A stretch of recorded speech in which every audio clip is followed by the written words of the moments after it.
అయితే మనకి ఎర్లీ డేస్‌లో అప్పటికి నాన్నగారు ఉన్నారు. నాన్నగారు ఒకవేళ మీకు ఏదైనా కన్‌ఫ్యూజన్ ఉన్నా నాన్నగారి సెలక్షన్ ఉంటుంది. లేదండి, లేదా? అసలు లేదండి. అందరూ అస్సలు అదే ఎర్లీ స్టేజ్‌లో కూడా. నాకు మా ఫాదర్ 11 ఇదే 12లో కూడా నాకు 12లో కూడా సక్సెస్లో ఉన్నాయండి. అవును. ఆహనా పిల్లంటి వచ్చిందండి, దాని తర్వాత సుడిగాడు అన్ని రిలీజ్ అయినాయి. అవును. So it was not that అండి. అంటే నాన్నగారు ఇదివరకు బిగినింగ్ డేస్లో ఫస్ట్లో వినేవారేమోనండి. ఇప్పుడు అల్లరి సినిమా నాకు కొత్త తెలియదు. అంటే నాకు తెలిసి అప్పటికి మీకు 20. అవునండి, 20 ఏజ్. యా. సో మనకేంటంటే నాన్నగారు ఏమనేవారంటే జనరల్గా అడుగుతాం కదండి, అంటే మీకు ఇంత సీనియారిటీ ఉంది కాబట్టి, ఇంత ఎక్స్పీరియన్స్ ఉంది కాబట్టి మీరు వినండి అంటే, నేను వింటాను రా. ఇప్పుడు కొత్త డైరెక్టర్స్ వాళ్ళు నా దగ్గర చెప్పడానికి కంగారు పడతారు ఫస్ట్. అవును. అంటే తడబడతారు. ఇప్పుడు ఈయన ఎలా ఇంప్రెస్ చేయాలని దీని మీద ఉంటారు. అండ్ రేపు బాగుందనుకో నా మీద నువ్వు మళ్ళీ డిపెండ్ అవుతావు, బాగాలేదనుకో నన్ను తిట్టుకుంటావు. సో ముందు బేసిక్గా because it's going to be long run, it's not like 1-2 డేస్లో అయిపోయేది కాదు కదా. ఇట్స్ ఇక్కడే ఉండాలంటే ఫిక్స్ అస్ అన్ యాక్టర్ కాబట్టి నువ్వు కథ విను. గమ్యం నేను విన్నానండి. మా ఫాదర్ తర్వాత గమ్యం చూసి ప్రివ్యూ చూసి చెప్పారండి నాకు, సినిమా నేను కథగా వినుంటే ఈ సినిమా చేయొద్దని వాడిని, బట్ నువ్వు మంచి పని చేస్తావు సినిమా చేయటం. సినిమా గాల్సీన్ అన్న క్యారెక్టర్కి చాలా మంచి పేరు వస్తుందని నన్ను.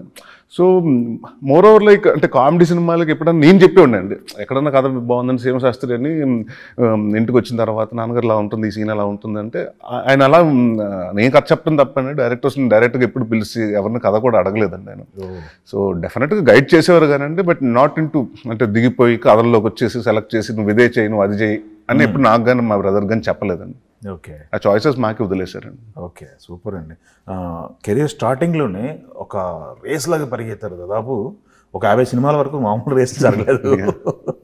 సక్సెస్ రేట్ కూడా సస్టైన్ చేసుకుంటూ వెళ్ళటం అనేది మామూలు విషయం కాదు. అవునండి. ఆ టైంలో ఏమన్నా ఎక్కువ మిస్ అయ్యారా? ఫ్యామిలీ మిస్ అవ్వటం, ఫ్యామిలీ ఇంట్లో వాళ్ళతో గడపలేకపోతున్నాను.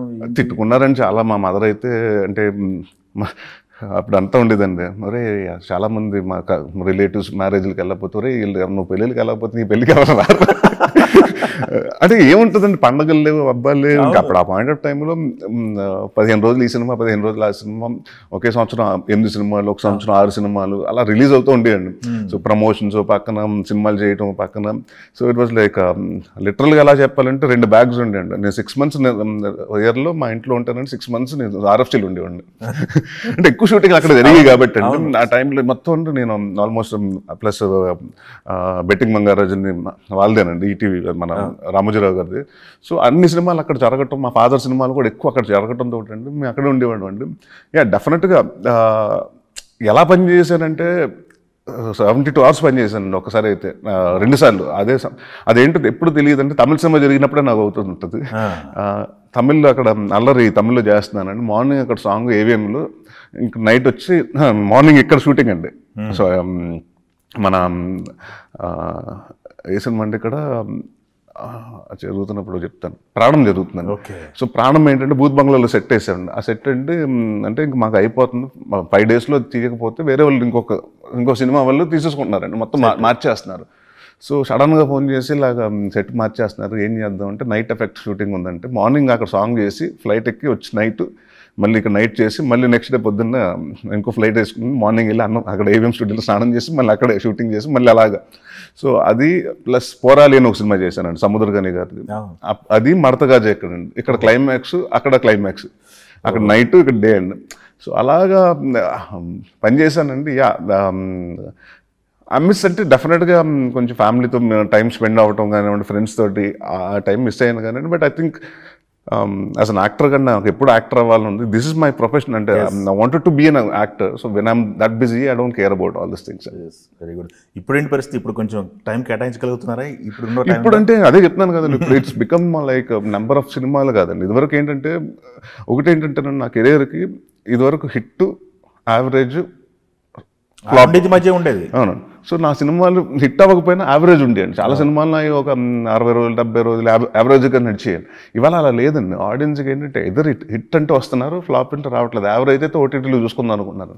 So audience been like very మారిపోయింది కదా, డేస్ కూడా మారిపోయినాయి, వీకెండ్స్. అవునండి. అది వరకు మనకు 6 నెలలు సంవత్సరం తర్వాత వచ్చిందండి టెలివిజన్లో. ఇప్పుడు ఏమైపోతుందంటే 3 weeks 4 weeks వచ్చేస్తుంది. అంటే ఆ ఫస్ట్ వీక్ మనం ఎగ్జైట్ చేయకపోతేనండి ఇంక రావట్లేదండి ఆడియన్స్. సో కాంటెంట్ కూడా ఇప్పుడు చాలా అంటే కొత్తగా చేయాలండి, ఇన్నోవేటివ్గా చేయాలి. ఐ థింక్ నా వంతుకునేనండి.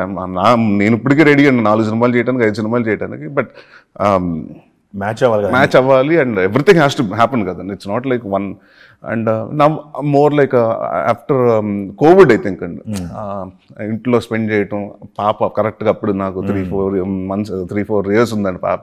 సో దట్ వాజ్ లైక్ అక్కడి నుంచి I think I changed as a person కూడా అండి. సో ఎక్కువ ఇంట్లోనే స్పెండ్ చేయటం, ఫ్యామిలీతో స్పెండ్ చేయటం. I'm balancing both. ఇదివరకు లాగైతే నాకు తెలిసి అంటే ఆ టైంలో అలా ఉంటుంటే ఇప్పుడు ఐ థింక్ డెఫినెట్గా మా కూతురే నేను కొడతాది వచ్చి. అంటే ఇప్పుడు ఉండేవాళ్ళం కాదు కదా, ఇప్పుడు వస్తుంది తెలియదు, ఎప్పుడు వెళ్ళిపోతాడు. అల్లరా బాగా లేదండి, వెరీ కామ్ అండి. అంటే షీజ్ అల్లరంటే చేస్తుంది కదండి, but very calm kid and very తనకు కావాల్సింది వచ్చేదాకా తను వదలదండి, మొండిది. వెరీ గుడ్ అండి.